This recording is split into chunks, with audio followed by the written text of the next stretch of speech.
Welcome to Madame Raven's. This way to the library. She's been expecting you.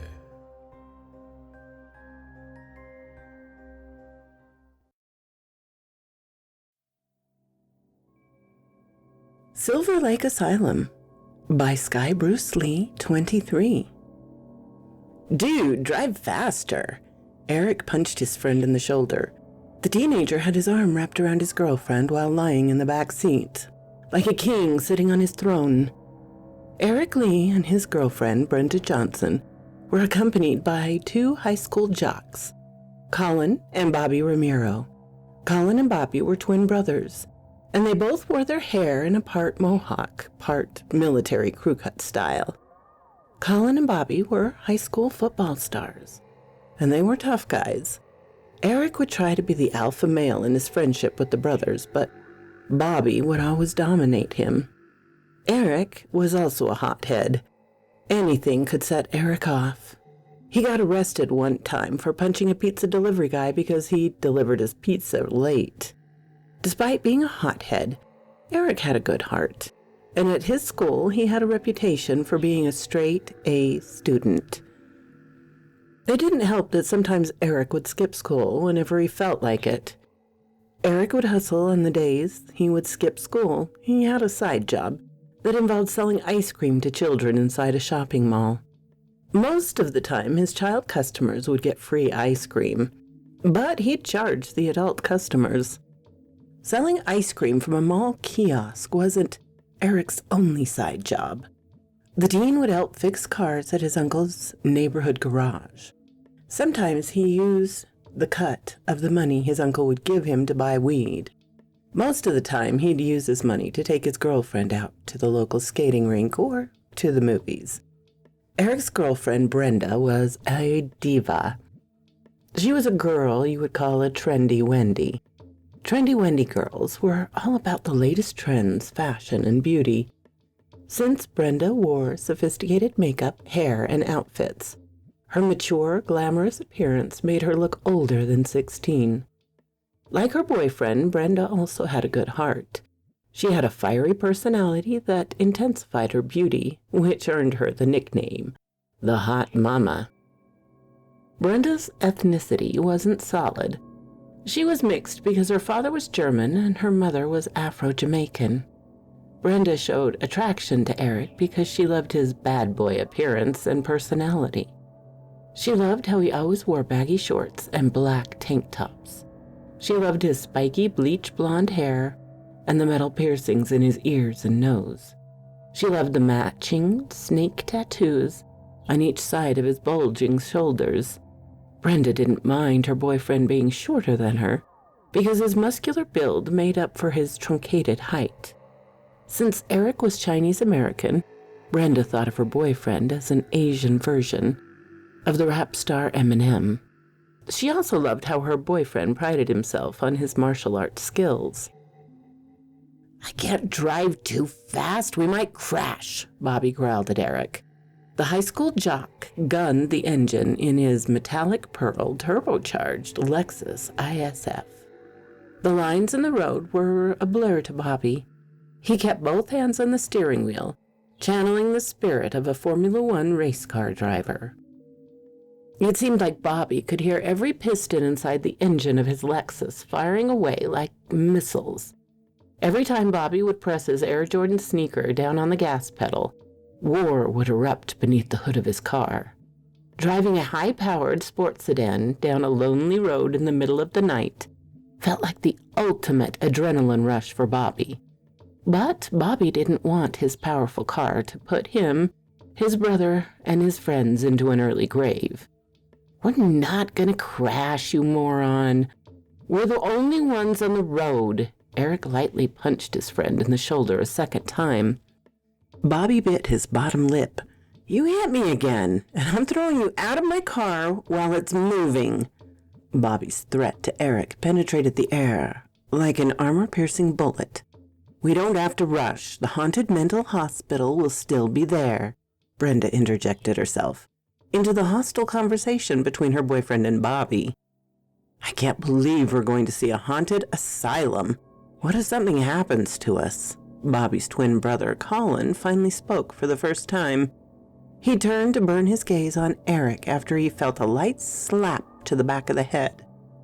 Nothing's gonna happen. We're just gonna take a look inside the place. Eric spoke with a sickening arrogance. What's the matter, man? Are you a chicken? Eric made fun of Colin. Eric felt afraid himself, but he hid his fear of haunted places beneath his young man bravado. He had to keep his alpha male status, and he couldn't let his phobia of ghosts and haunted places ruin his manhood. I don't know about this. I've heard stories about people going into haunted places and never coming back. Colin spoke with a foreboding bass in his already baritone voice. Maybe we should turn around and go back. Colin jumped when everyone in the car, including his brother, yelled the word "No" at him. What's the matter, Colin? Why are you such a chicken? Eric kept tapping Colin on the back of his head. He mockingly laughed when Colin reached into the back seat, attempting to punch him. Both you guys knock it off. We're here, Brenda yelled while pointing straight ahead through the windshield. She forced Colin and Eric to turn their heads so that they could see an ancient, weather-worn, dilapidated building that used to be the Silver Lake State Mental Hospital. Bobby brought his Lexus to a crawling stop in front of an abandoned hospital entranceway. He felt goosebumps when he peered through his car windshield and saw nothing but endless darkness beyond the mental hospital's broken sliding doors. Bobby squinted when he thought he saw something in the darkness, but he assumed that it was his mind trying to interpret the darkness. I can't believe we're doing this, Colin mumbled while shaking his head. You guys go inside, I'll stay in the car. Colin looked around to see that everyone was giving him a dirty look. I'm not going in there. That place looks like a death trap, Colin protested. Chicken. Eric spitted the word out at Colin. He disregarded the murderous gaze Colin gave him. I'll show you who's the chicken. Colin raised his fist in a threatening gesture. He wanted to knock the flashy sunglasses off Eric's face, and it irritated him to see Eric wearing sunglasses at night. You boys go easy. I don't want you idiots fighting in my car. Bobby gave his orders to Eric and his brother through a cool tone of voice. Eric, be nice to my brother. Colin, you're coming with us, and I'm not leaving your ass in my car. Bobby's words marched out of his mouth like armed soldiers on a battlefield. What if we don't make it out of there? Colin whined, and he flinched when his brother laid his heavy hand against his face. It was a combo of a caressing touch and a slap. We'll make it out. We're just going to investigate the place. Bobby smirked. The place isn't haunted. Those stories grandfather told us were just fairy tales. Bobby patted his brother on the face again and winked at him. The smirk on his face faded when he looked around at Eric. Yeah, that's right. Listen to your brother, Eric said to Colin through a smart-aleck tone. You should always trust your brother.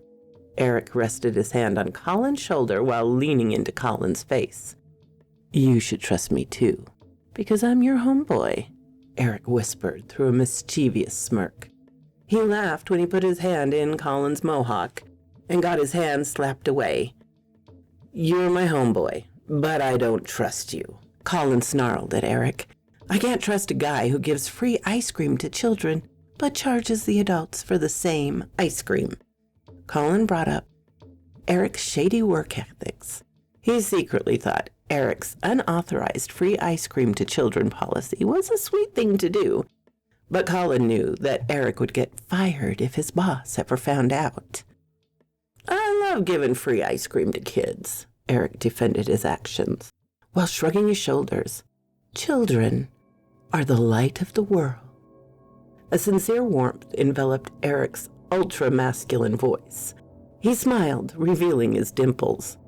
You're going to lose your job if your boss finds out, Brenda told her boyfriend. Interjecting herself again, she giggled when Eric smacked his lips and rolled his eyes at her. I don't care about losing my job. That stupid ice cream job doesn't pay me that much anyway. Eric badmouthed his side job as he brushed off his girlfriend's warning. I want my boss to find out what I'm doing. My boss is a bitch, and I want to see the look on her face when she finds out I'm giving free ice cream to kids. Sure, I'll lose my job, but a little girl or a little boy will be happy because they got free ice cream from me. Eric spoke with pride, and his bad boy defiance exuded from his pores. That bad boy defiance earned him a kiss on his lips. Eric looked surprised for a second when his girlfriend kissed him suddenly. I love you, Brenda whispered, her admiration in her boyfriend's ear. She stroked her fingers through her boyfriend's blonde hair, and she enjoyed feeling his lips nestled near again. And she enjoyed feeling his lips nestled against her face. Eric made his girlfriend giggle by whispering sexual innuendo in her ear. The couple got lost in each other for a moment, until Bobby quickly broke them up. No lovemaking in my car. Bobby sounded like a drill sergeant. The high school jock reached into the back seat, grabbing the back of Eric's tank top and pulling him away from his girlfriend. He cracked a smile when Eric gave him a look of disgust. You're just mad because you don't have a girlfriend, Eric whipped at Bobby. He slapped Bobby's hand away from his tank top. I got multiple girlfriends, unlike you, Bobby whipped back. Can we get this haunted investigation thing over with? Colin barked at Eric and Bobby. He had a bad feeling about the whole situation, but he felt that walking into an abandoned mental hospital with a group of knuckleheads for friends was better than being alone. The first one who makes it to the hospital entranceway gets $10. Bobby placed a bet before throwing open his car door and jumping out. $10 for the queen, Brenda shouted while hopping out of the car. She almost tripped in her high heels when she ran around the car trying to catch up with Bobby. We're gonna die, Colin whispered to himself as he dragged himself out of the car, not caring about his brother's $10 bet. Colin made sure he was the last one to get out of the car. He slammed the car door shut behind him while shaking his head. As he lagged across the parking lot, he noticed an old, rusted-out ambulance parked beside the building. The van looked beat up, and it had a missing headlight. Colin felt creeped out by the rusted ambulance truck. He had a crazy feeling that the truck was alive, watching him walk across the parking lot. It had a mangled front grille and a spider web cracked in its windshield. Its tires looked too big for its chassis. Colin thought it was the ugliest vehicle he'd ever seen. It looked like an ambulance from hell. To Colin, it looked like a station wagon with a monster truck chassis. Ash-colored rust infected every inch of its red and white painted body. He could see how Mother Nature wasn't kind to its paint job. Colin, move your ass. Colin woke from his trance when he heard his brother shouting at him. He didn't notice that he had stopped walking while staring at the rusted ambulance. It was as if he had fallen into a spell. What the hell were you doing back there? Bobby fussed at his brother while lightly punching him in the chest. Who won the $10 bet? Colin asked, ignoring his brother's questions and his irate gaze. I won, Brenda answered Colin while triumphantly holding up a $10 bill. After seeing the money in Brenda's hand, Colin knew why his brother seemed more irritated than normal. When the four teens entered the abandoned mental hospital, their shoes came in contact with broken glass and debris. Eric turned on the flashlight on his phone and he turned up his nose when he saw a rat scurrying across the hospital's rotting tile floor. It smells like piss in here, Brenda whispered, while turning on the flashlight on her phone. She also turned on her phone camera, hoping to record some kind of paranormal activity. Graffiti covered the asylum walls. and it seemed like the dark hallway went on for eternity. Black mold covered the ceiling, and broken ceiling tiles were lying on the floor. Empty soda cans and plastic grocery bags added to the dirty trash on the dilapidated tile floor. "Who's got the ghost detector?" Eric asked while turning around and shining his phone flashlight in Bobby's face. "Get your damn flashlight out of my face," Bobby exploded on Eric. He wanted to break Eric's phone, knowing that he was shining the light in his face on purpose. "I got the EVP detector on my phone," Brenda announced. She turned on the EVP app, which she downloaded from the Google Play Store. "What does EVP stand for?" Colin asked Brenda through a whisper. He tried to ignore the creaking sounds coming from the building's rotten structure. "EVP stands for Electronic Voice Phenomenon," Brenda replied to Colin through a whisper. "Ghost hunters use EVP devices to see if they can pick up the voice of a spirit. You can communicate with the dead using an EVP recorder." Brenda snickered when she saw the flushed look on Colin's face. "The EVP recorder on my phone will detect any ghost that wants to talk to us," Brenda added with bubbly enthusiasm in her voice. "So if a dead guy talks, we'll hear his voice through your phone?" Colin asked, knowing that Brenda already answered his question. He swallowed hard as he watched Brenda slowly nod her head. Colin's mind immediately tried to imagine what a dead person would sound like coming through Brenda's phone. He knew that he would hightail it out of the building if a voice emerged out of Brenda's EVP recorder. The 4 teens were still making their way down the abandoned mental hospital's long corridor. An unnatural blackness surrounded the teens. The little flashlights on Eric and Brenda's phones were no match for the unearthly blackness, which seemed to get darker with every step they took down the corridor. "Can you see anything?" Eric asked, with a bewildered softness in his voice. It took him a few minutes to notice how the darkness seemed to swallow his phone's flashlight beam. Brenda didn't notice at first until Eric brought it to her attention. "I can barely see," Brenda replied with a shocked breathlessness in her voice.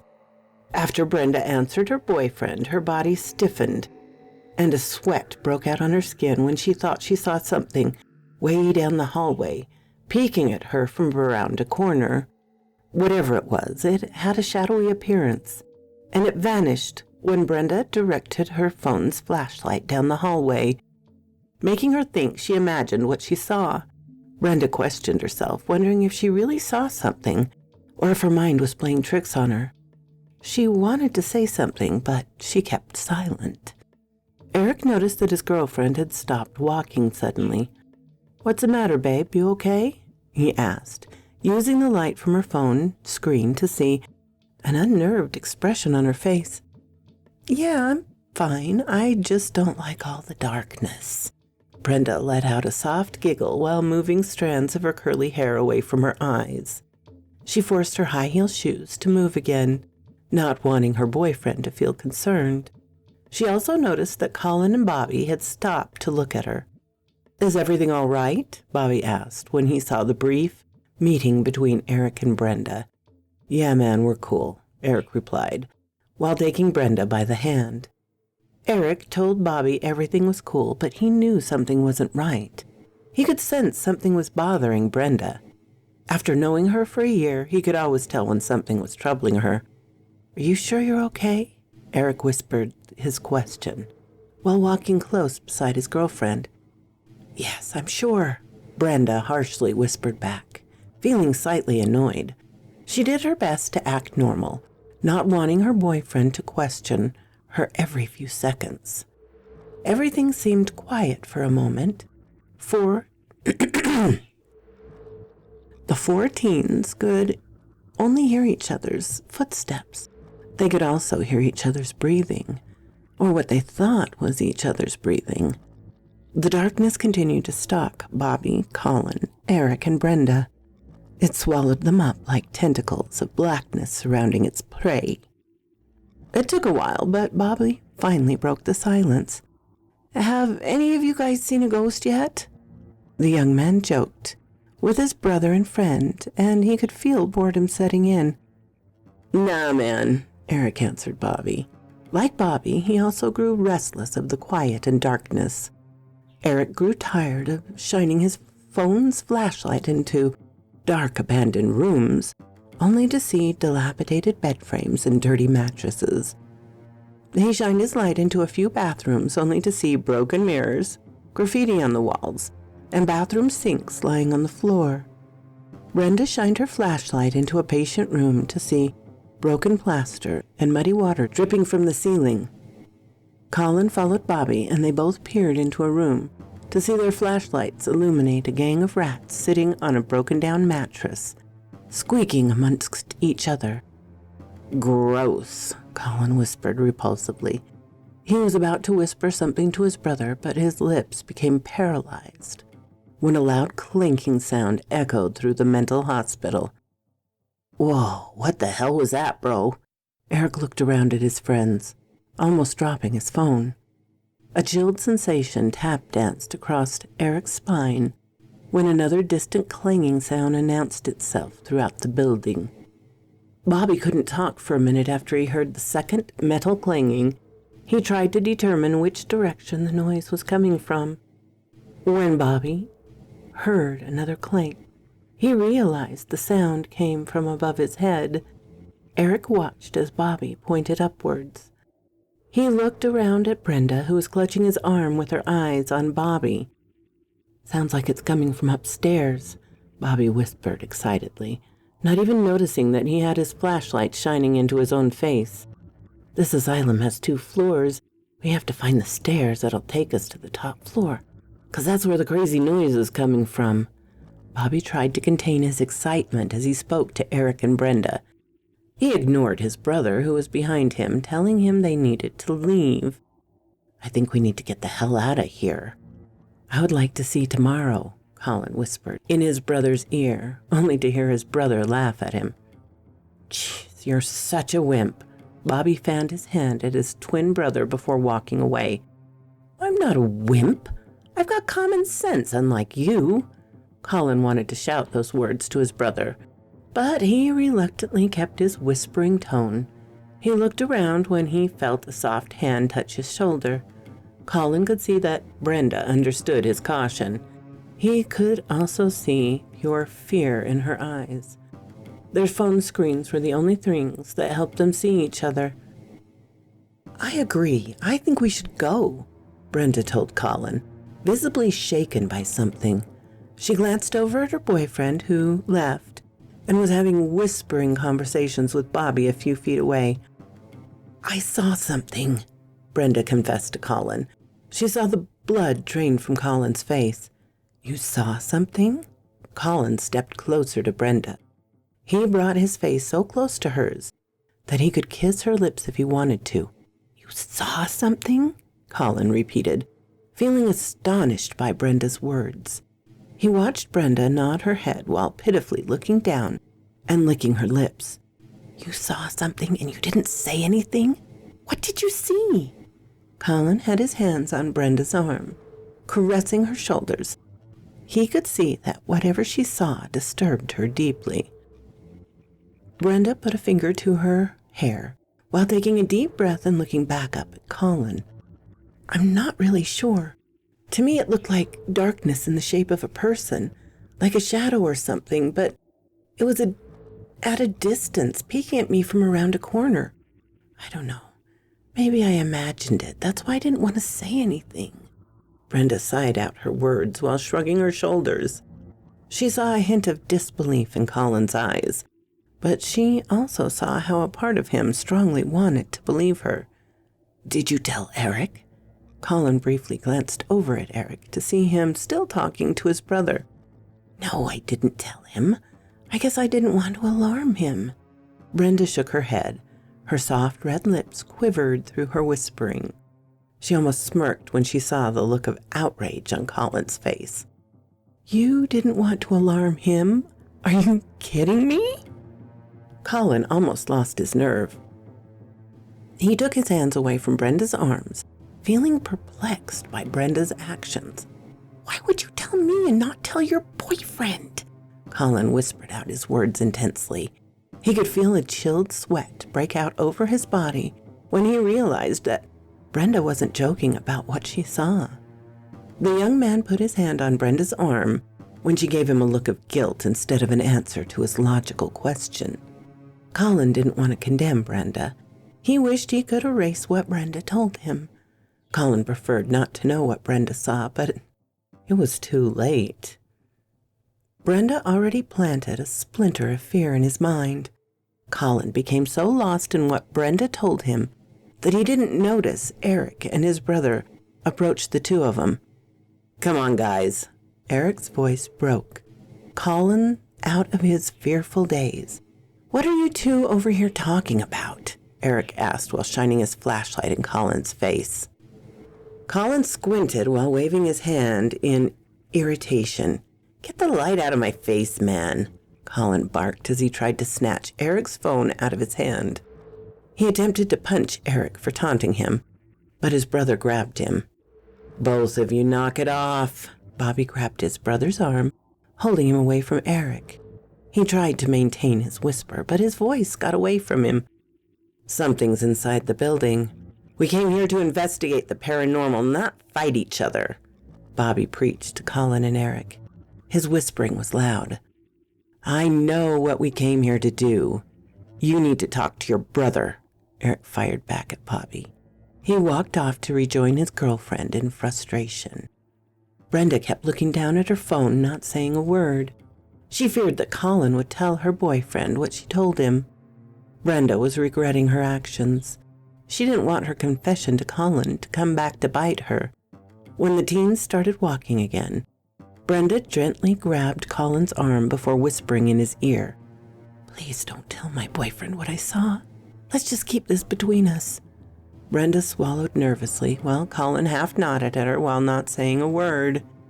Colin wanted to turn around and run back to the mental hospital's entrance, but it was too late to turn back now. He didn't want Eric calling him a coward or a chicken. He didn't want his brother to ridicule him. Colin figured that if Brenda could stay inside the asylum after seeing a shadow figure, then so could he. Colin knew it would be a sin against his manhood to let a girl be braver than him. The clanking sound continued. It was an ominous clanking. It sounded like a blacksmith wailing on steel with a rounded hammer. The hammering was more frequent. Bobby, Colin, Eric, and Brenda froze in their tracks while listening to the heavy, ghostly hammering. But what really made the four teenagers reconsider the investigation was the sound of a woman screaming and howling. The woman's screams appeared suddenly and they sounded distorted. "What the?"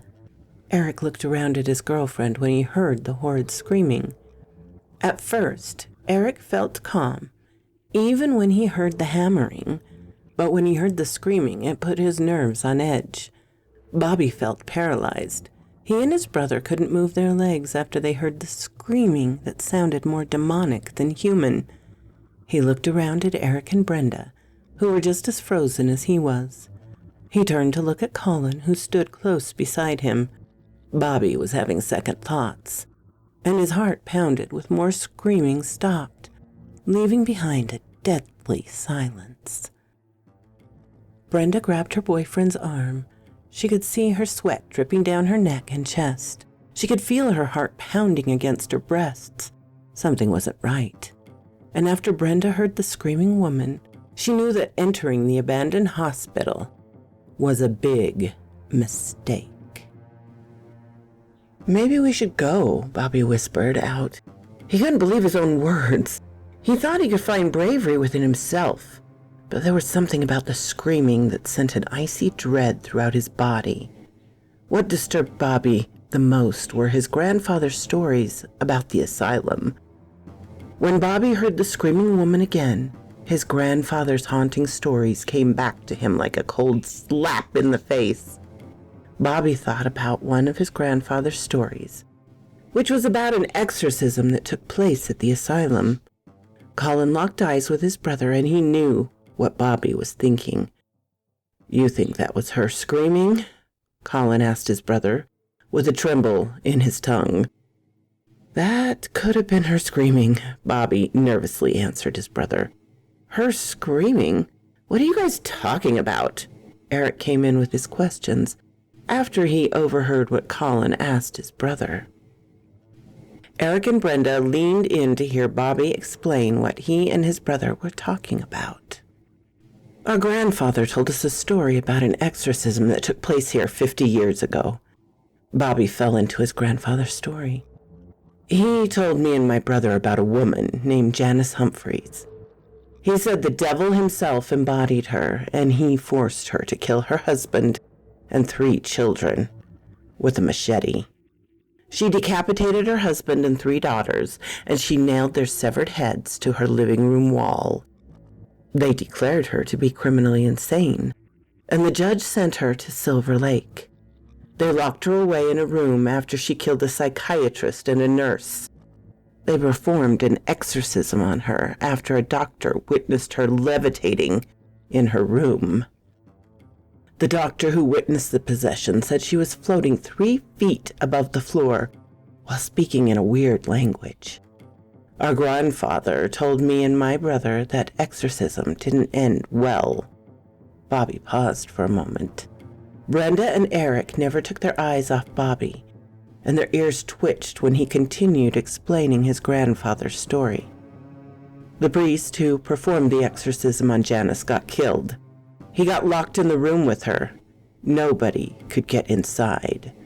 They called the police and fire department. They used a battering ram, but the room's door wouldn't budge. Something welded the door shut. Something supernatural. They heard the priest screaming for help, and then a bright red glow exited from behind the door. It shined through the cracks and around the door, and the door became scalding hot. A police officer had to go to the hospital when he touched the door. It burned his hands down to the bone. Bobby paused for a second, licking his lips. When the police finally broke into the room, they found the charred remains of the priest on the floor. His body was burnt to a crisp. The scary part was that Janice Humphrey had vanished, but they could still hear an enraged woman screaming and ranting in the room as if she was still there, but invisible. The screaming and cursing stopped after 10 minutes. They never found Janice Humphrey after that. She just vanished from the room, leaving behind her raging scream. Our grandfather told us that after she killed the priest, she went down to the depths of hell and became the devil's wife, never to be seen again. In the news, they called her the Screaming Lady of Silver Lake Asylum. Bobby took a long, deep breath, exhausted from explaining his grandfather's story. Colin kept thinking about what Brenda saw and what she told him. After hearing the scream, he was on the verge of freaking out. He had a slight peace of mind knowing that he wasn't the only one who felt afraid. Maybe the screaming we heard was a homeless person. Eric tried to rationalize the situation. "I've heard of homeless people squatting in abandoned buildings. Maybe a homeless woman is living here." Eric kept talking, even though he could see that no one was agreeing with his theory. "I think we need to leave. Coming here was a bad idea, and I don't want to stay here another second." Brenda placed her cards on the table while looking at Bobby, Colin, and Eric. She watched as the 3 boys nodded in agreement with her words. "Yeah, let's get the hell out of here." Eric grabbed his girlfriend's hand. He even grabbed Colin's arm when the hammering sound reoccurred. 4 teens bailed when it sounded like the clanking sound was coming closer to them. The sound of footsteps running and stumbling over trash now accompanied the steady clanking. Colin had the lead as he ran down the corridor, trying to use his phone's flashlight to guide him. His brother fell behind a little, and he was running behind Eric and Brenda. Bobby felt behind because he dropped his phone, and he had turned around to pick it up. He almost caught up with Eric and Brenda, but he fell when something grabbed his leg. At first, Bobby thought he'd tripped over something. He was hoping that he tripped over something. But the young man released a yell for help when he felt a hand grab his ankle. Bobby landed on the floor, unable to see what was behind him. He broke the flashlight on his phone when he dropped it. Bobby knew something was gripping his ankle. He knew it was a woman when he heard it say through the decrepit whisper, "Your soul is mine, young darling." "Bobby!" Colin shouted when his brother's cries echoed up and down the asylum's dark corridor. He thought Bobby was behind him, but he turned to see that it was Eric and Brenda. "Something's got Bobby!" Brenda screamed. She turned around, redirecting her phone's flashlight into the darkness behind her to see the most horrific creature she had ever seen. It looked like an ancient corpse of a woman sitting on top of Bobby, but Brenda saw that it had one eye and its bottom jaw was missing. The female figure had a red glow around its body. She wore what looked like a dirty white hospital gown, and her straight black hair resembled tentacles that flowed past her crooked shoulders. "What the Before Eric could finish yelling out his sentence, the disfigured woman released an ear-splitting shriek that shook the dark corridor's walls. Eric covered his ears and just looked around to see that Brenda and Colin had to do the same. Colin released a gasp when he could see bone and cartilage in place of the woman's nose. He saw her high cheekbones, but no jawline. He saw her bloodless, rotting skin on her elongated arms and legs. Colin saw the woman's milky white eyeballs rolling around her skull. And it zeroed in on his face when he started yelling, "Get off my brother!" Colin pushed past his fear as he screamed at the evil entity. Without thinking, Colin hurled his phone at the ghastly, disfigured woman. The monster cursed and screamed through the darkness when the phone struck her bony chest where her breast used to be. She landed on top of Bobby as if his body was part of the floor. Split from her decomposed mouth, dripped down into Bobby's eyes. Her claws ripped into Bobby's baseball jersey. When Colin threw his phone at her, she took out her rage on Bobby, shattering the bones in the young man's wrist with one hand. A blood-curdling scream escaped Bobby's throat. He tried to fight the pain, but he couldn't. He could feel the woman's cold, prickly fingers squeezing his fractured wrist. Bobby tried to breathe, but the ghastly woman's skeletal physique felt like a 300-pound weight sitting on his chest. Bobby thought he was going to die until he saw a high-heeled shoe strike the ghostly figure across her face. He knew it was Brenda's foot that assaulted the evil entity. Bobby felt hopeful when he saw Eric tackle the bony woman. But Eric's strength was no match for the demon-possessed dead woman. Colin reached down to grab his brother. He put his brother's arm around his neck after helping him to his feet. "No!" Brenda screamed when she saw the screaming lady lifting her boyfriend into the air by his neck. Brenda didn't need her phone's flashlight to help her see the monster. When the monster attacked her boyfriend, the crimson-red glow around her body grew brighter. Brenda acted quickly, picking up a wooden plank that lay among the trash and swinging it into the woman's twisted skull. Brenda dropped the plank and she grabbed her boyfriend. They both took out, running faster than an Olympic track star. Brenda and Eric were fleeing like two fugitives. They could hear the screaming lady's bare feet plowing through trash on the floor while pursuing them wildly. All 4 teens made it out of the asylum alive, and none of them dared to look back. "Eric, take my keys, man. I can't drive," Bobby shouted before tossing his car keys at Eric. Bobby winced from the pain of his shattered wrist, and he revealed his injury to his brother. Colin helped his brother into the back seat. He didn't look back until he got into the car. When Colin peered through the rear window, he expected to see the ghoulish figure still chasing after them. But there was nothing. "Are you okay?" Colin asked his brother while gulping air. He knew the answer to his question when he looked down to see his brother's mangled wrist. "I'll be all right," Bobby told his brother while wincing and gasping. The pain in Bobby's wrist had an intensity that brought tears to his eyes. He took a few deep breaths, inhaling and exhaling slowly. Bobby did his best not to move his broken wrist. Agony occasionally tortured Bobby whenever the car would run over a bump in the road and the vibration would jar his wrist. Bobby fought to block out the mind-altering pain.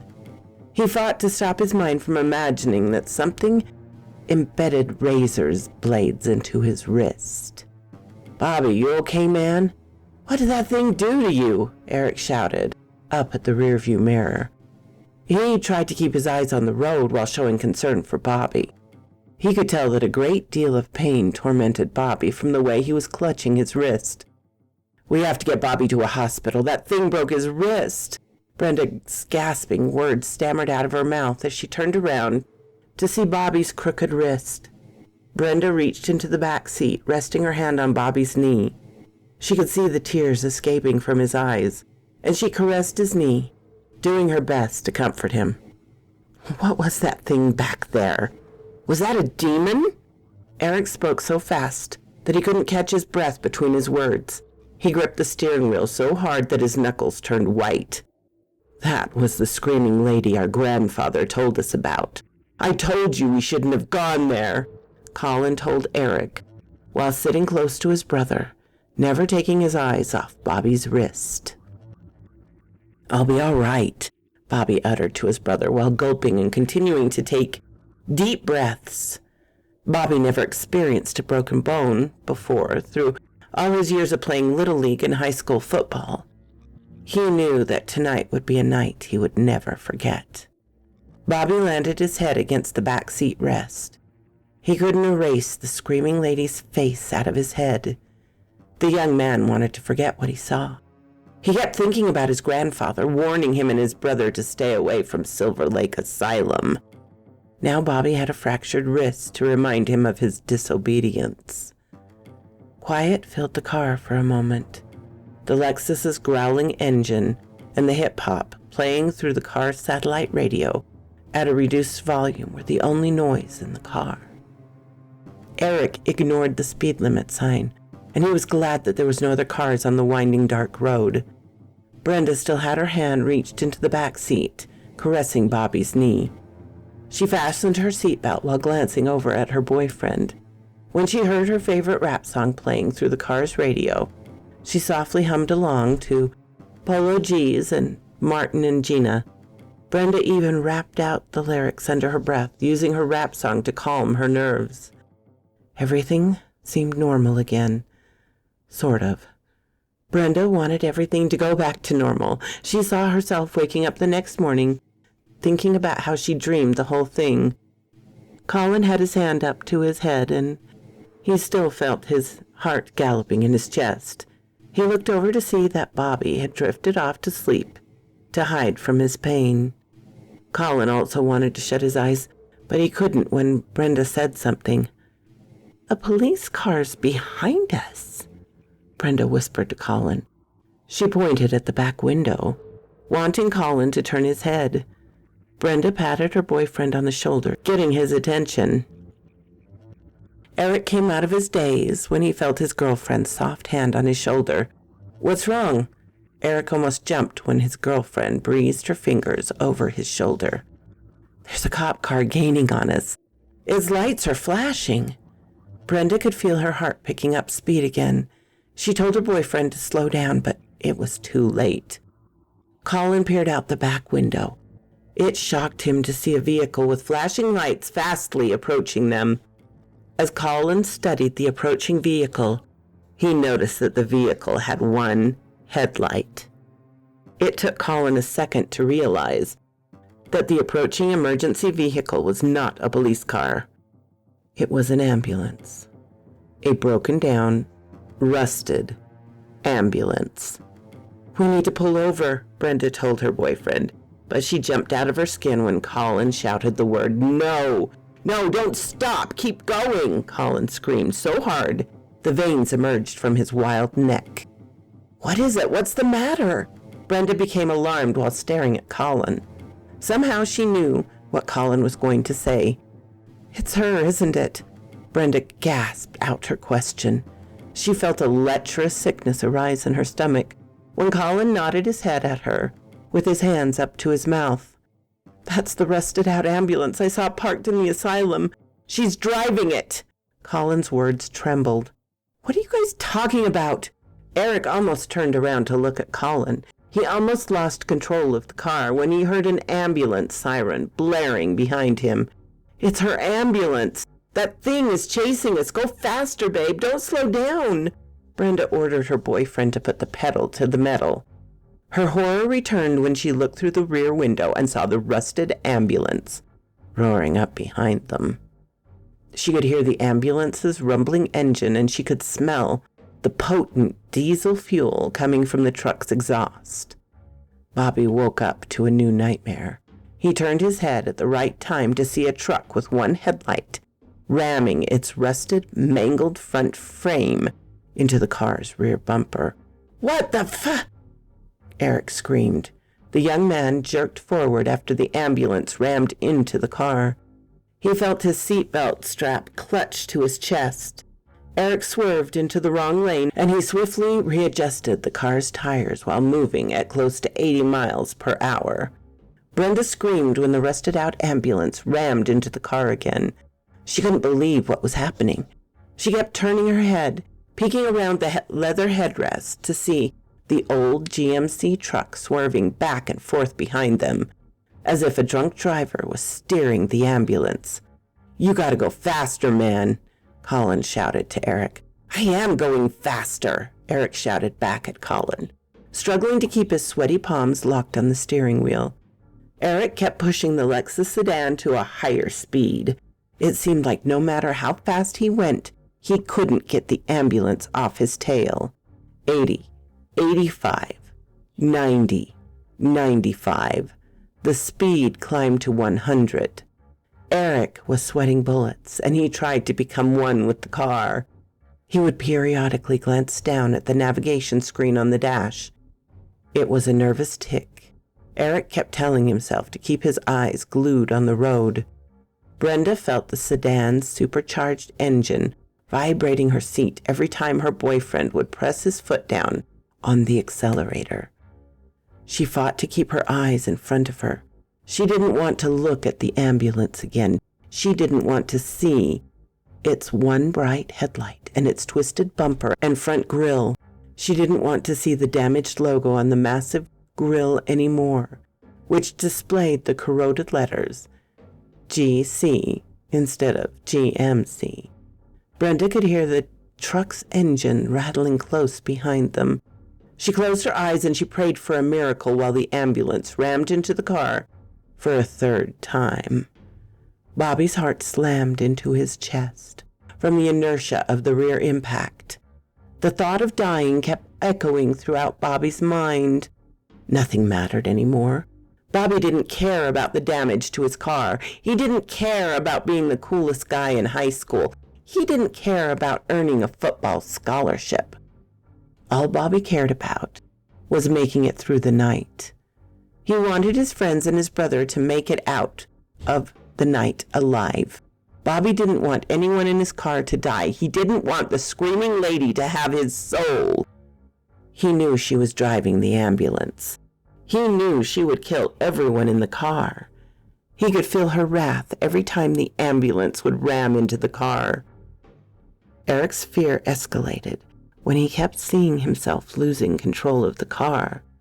A sinking feeling enraptured him when he realized that he couldn't outrun the ambulance. Every time he'd twist the steering wheel, the sedan's tires would scream and burn against the asphalt. Eric imagined that he was playing one of his online video games. This helped Eric with his driving skills. The lives of his friends were in his hands, and Eric had the wheel. Literally. Any wrong move would turn his friend's Lexus into a mass of twisted steel and broken glass. Any wrong move and Eric would turn his girlfriend, Colin and Bobby, into human smears on the road. Eric had to gain control of his emotions. He had to concentrate and ignore his splitting headache. He had to protect Brenda, Colin, and Bobby. Brenda opened her eyes to see her boyfriend dancing with the steering wheel. It scared her to see the snake tattoo on her boyfriend's bulky arms twitching from his sweaty muscles, flexing and writhing under the pressure of steering the car. Brenda didn't want to see Eric lose control. She loved Eric and didn't want to die and never see his face again. Brenda's breathing felt shallow when she glanced into the side mirror to see the ambulance's one headlight riding their bumper. For the last time, Brenda turned her head to look at the ambulance. She could see behind the wheel, illuminated by a deathly red glow. Brenda got a look at her twisted face, which hovered over the steering wheel. She saw her skull-like head moving wildly and her black hair flying from side to side every time she would jerk the steering wheel, causing the ambulance truck to swerve violently from one side of the road to the other. The screaming lady's red glow also illuminated the ambulance's cabin. Brenda could see something riding in the truck beside her. It was a dark shadow sitting in the passenger seat, with a wide-brim hat on his head. It was the same shadow man Brenda saw peeking at her from around the corner at the asylum's corridor. Brenda turned back around after her eyes caught onto the dark figure. In Brenda's mind, she thought the devil was chasing them and that the back road they were on was a road to hell. A flame of hope burned within Eric when he saw that they were approaching a railroad track. Seeing the train track isn't what gave Eric hope. What gave him hope was the sight of a train barreling down the tracks. The railroad gates came down and Eric gunned the engine, knowing that if he passed the train before it crossed the tracks, it might cut off the screaming lady's ambulance and put an end to the deadly pursuit. "Eric, is that a train?" Brenda asked. Her timid voice was full of trepidation. She knew it was a train, and she knew what her boyfriend was doing with the car. Brenda saw the train slamming into her car. She didn't want him to outrun the train, but yet she didn't want him to stop because of what was chasing them. Brenda released a harsh, gasping cry when she went back into her seat from the car's effortless acceleration. "I love you, baby. I'm telling you this in case we die," Eric told Brenda through his quivering voice. The young man kept his eyes on the road and he focused his eyes on the approaching train. He went back in his seat after pressing the gas pedal all the way down. Brenda caught her breath while reaching over and gripping her boyfriend's hand. "I love you too, baby," Brenda told her boyfriend after swallowing roughly. She squeezed her boyfriend's hand, cutting off the blood flow to her fingers. "Hey, Colin and Bobby, I love you guys," Eric shouted to his homeboys while feeling moisture erupting in his eyes. "I want you guys to know that I love you just in case something happens." Eric's voice quivered more. "We love you, man." Colin reached out, gripping Eric's shoulders. He saw Eric was about to do, and he knew that his friend had no other choice. Colin almost choked on his heartbeat when he thought of what the train would do to the car. After fastening his seatbelt, he shut his eyes while grabbing his brother's arm. Colin kept his eyes locked shut, even when he heard Brenda telling him she loved him and his brother. "I love you too," Colin responded to Brenda. He felt tears suffocating his eyes.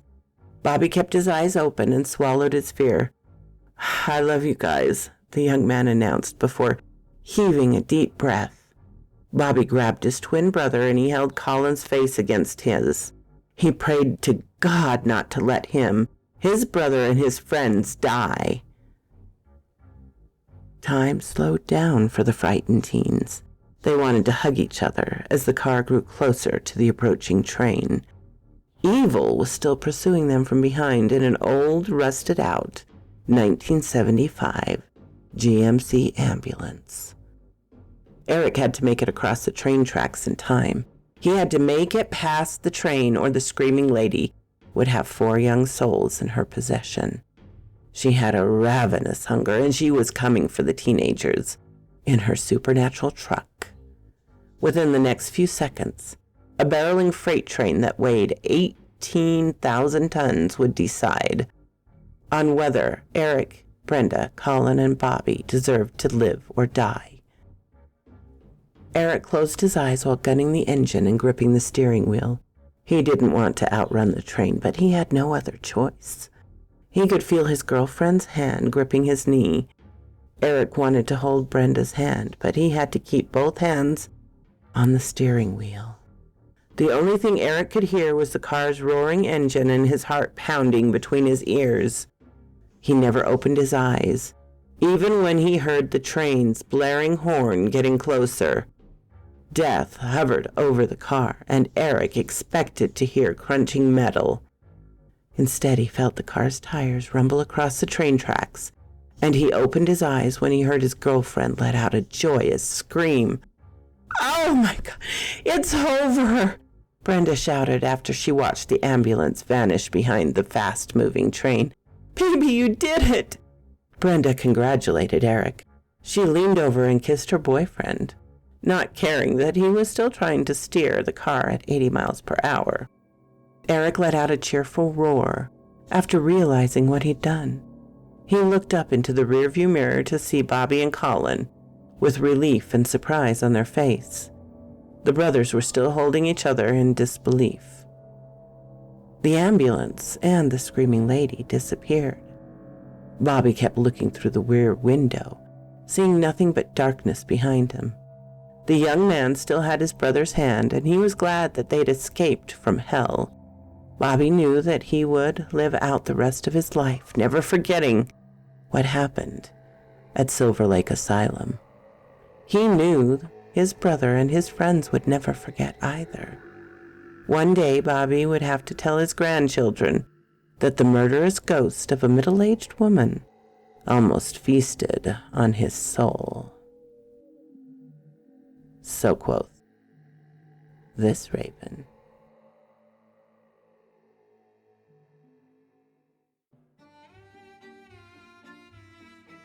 Thank you so kindly for stopping by my chateau, my darlings. It does mean so much to me. Please, if you have not subscribed, as many of you have not, please do so. Give me a like so I know what you would like to hear. And comment. I always love to read your comments.